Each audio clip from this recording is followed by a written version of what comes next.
Antes de falar da primeira família da Marvel, eu quero falar do que pode ter sido o seu primeiro jogo MMO da vida. Porque o clássico MMO que fez parte da sua infância continua incrível e vivo.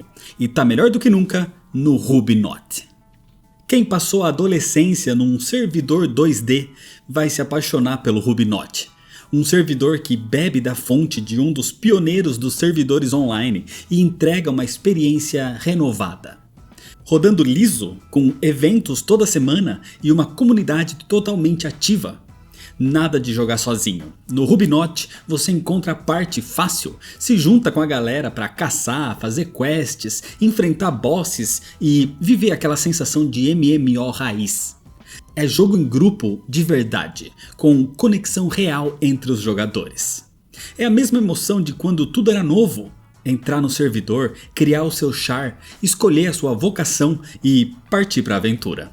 Mas aqui, com tudo mais fácil, porque no Rubinot você ganha XP mais rápido, o loot é mais generoso e as suas skills sobem numa velocidade que dá gosto de voltar para esse clássico MMO. Tudo isso num servidor com estabilidade, um client otimizado, feito de jogador para jogador e com suporte em português. Então clica no primeiro link da descrição para acessar o Rubinot e escolhe o seu mundo para entrar na comunidade que te leva de volta aos velhos tempos das aventuras em pixel art, agora com toque moderno. Lembrando que tudo que eu falar aqui é só a minha opinião, então se você tem uma opinião diferente da minha, deixa nos comentários de forma educada, beleza? E esse vídeo não vai ter spoilers, então se você ainda não assistiu o filme, pode continuar por aqui, sem problema nenhum. Quando a Marvel começou a vender os seus direitos de adaptação cinematográfica nos anos 90, o Quarteto Fantástico foi um dos primeiros a sair de casa. Teve aquela versão nunca lançada de 1994. Depois, os dois filmes, tidos até como nostálgicos hoje em dia, um de 2005 e outro de 2007. E teve o famigerado reboot de 2015. Nenhum deles conseguiu captar de verdade o espírito da equipe. E é por isso que o lançamento desse novo filme, já com o selo oficial do Marvel Studios, carrega uma certa carga simbólica. É o retorno da família original da Marvel ao seu lugar de origem. E depois de todos esses tropeços, esse é facilmente o melhor filme do Quarteto Fantástico. Mas isso não diz muito, até porque a concorrência com as versões anteriores não é das maiores. Então eu vou explicar um pouco melhor.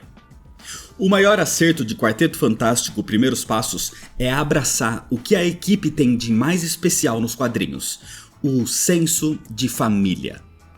No contexto do filme, eles já são conhecidos do público dentro desse universo, que não é o mesmo universo tradicional do MCU. Aqui é a Terra 828. Inclusive 828 sendo uma homenagem à data de nascimento de Jack Kirby, um dos criadores do quarteto.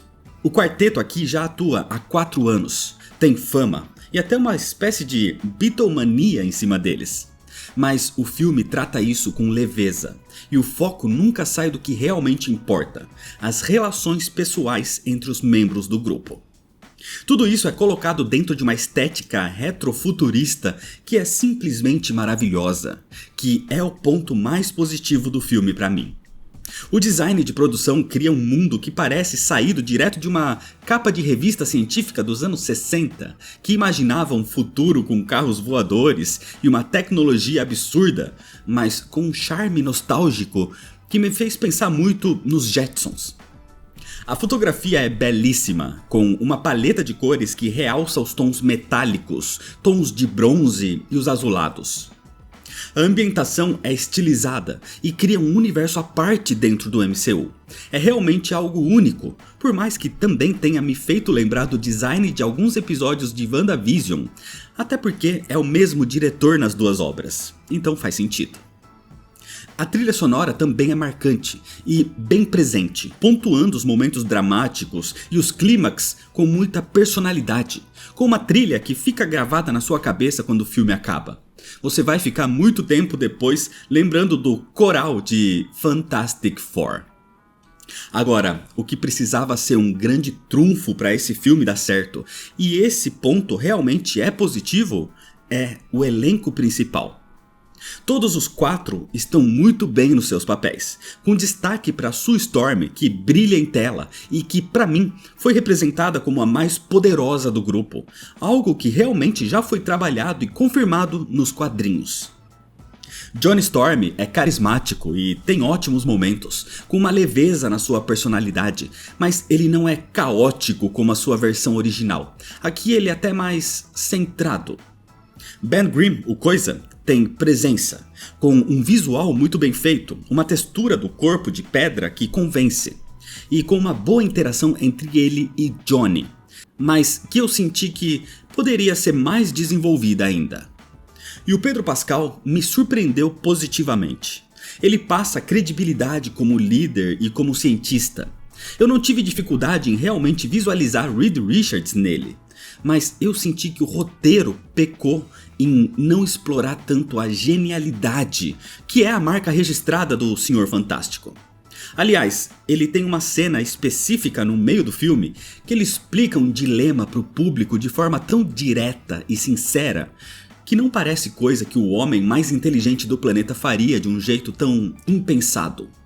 De qualquer forma, ele é fundamental para a resolução dos conflitos e confrontos, e todos os planos bem-sucedidos no filme passam por ele, o que ajuda a reforçar o papel central de Reed na equipe e, sim, a sua inteligência. Mas os planos sempre envolvem os 4 personagens, então ninguém sobra no filme. Eles têm a química juntos e fazem a interação entre eles ser o coração do filme. Ah, e o Herbie rouba a cena em vários momentos. Os personagens estão muito bem baseados nas suas versões originais dos quadrinhos, mas como eu comentei em cada um deles, sempre falta esticar um pouco mais o que os torna únicos. Todos estão muito centrados no mesmo tom. Essa abordagem no filme funciona, é um ponto alto. Mas conhecendo bem os personagens originais, eu senti falta de levá-los para mais extremos nas suas personalidades. No geral, o visual do filme é muito bom, incluindo o visual dos poderes dos 4. O corpo em chama do Tocha, os campos de força da Sue, o corpo de pedra do Coisa e os poderes elásticos do Reed, que eram um grande desafio, porque é difícil representar bem um poder elástico sem parecer cartunesco demais, e aqui o filme foi bem sucedido nisso. O ponto negativo aqui pra mim, que pode não ser pra outros, é que a gente vê pouco deles usando esses poderes em conjunto. Porque o filme tem pouquíssimas cenas de ação, por exemplo, tendo basicamente uma no meio e uma no final. Por mais que sejam ótimas, principalmente a do meio, eu senti que perderam boas oportunidades para mostrar mais a interação em combate dos 4 juntos, já que vários outros vilões são mencionados aqui. Só que isso acontece porque o tom do filme é mais dramático do que explosivo, e é bom ter isso em mente. É mais um filme reflexivo sobre um certo dilema que move a trama do que os combates em si. É sobre exploração espacial. É um filme cósmico sobre uma família que vem salvando o mundo nesses 4 anos, mas que, por acaso, tem superpoderes. E isso pode incomodar algumas pessoas, porque ele não é totalmente um filme de ficção científica e não é totalmente um filme de super-heróis. Mas calibrando bem a expectativa, dá pra aproveitar bem essa abordagem de sci-fi super-heróico. Falando nas ameaças, Shalla-Bal, a surfista prateada, é uma escolha muito interessante e faz sentido com a proposta ser ela e não o surfista prateado, que ainda pode ser aproveitado em outro universo. O visual dela é bom, mas os seus momentos no filme são ótimos, principalmente ao ver ela literalmente surfando entre as estrelas. Ela tem um bom arco e um bom desenvolvimento de personagem. Mas o grande vilão é Galactus. E o filme acerta ao tratá-lo como uma ameaça imensa, visualmente impressionante, com uma presença que domina a tela, se mostrando uma ameaça cósmica suficiente para o contexto da trama. De qualquer forma, apesar de todos esses méritos, nem tudo é perfeito. Eu senti o roteiro meio previsível.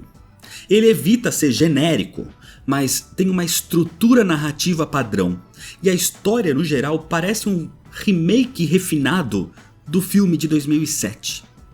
O filme tem duas cenas pós-crédito. A primeira é um fanservice que também é previsível, mas que serve pro futuro do MCU.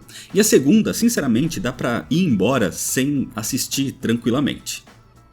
No fim das contas, Quarteto Fantástico Primeiros Passos acerta em abraçar o que torna essa equipe única, a família. E faz isso numa belíssima vibe sci-fi retrô. É uma homenagem ao legado da equipe e, ao mesmo tempo, uma porta de entrada para novas possibilidades dentro do multiverso da Marvel, porque acerta muito em não ligar esse universo com todo o resto do MCU. Não é um filme perfeito, mas é um excelente recomeço.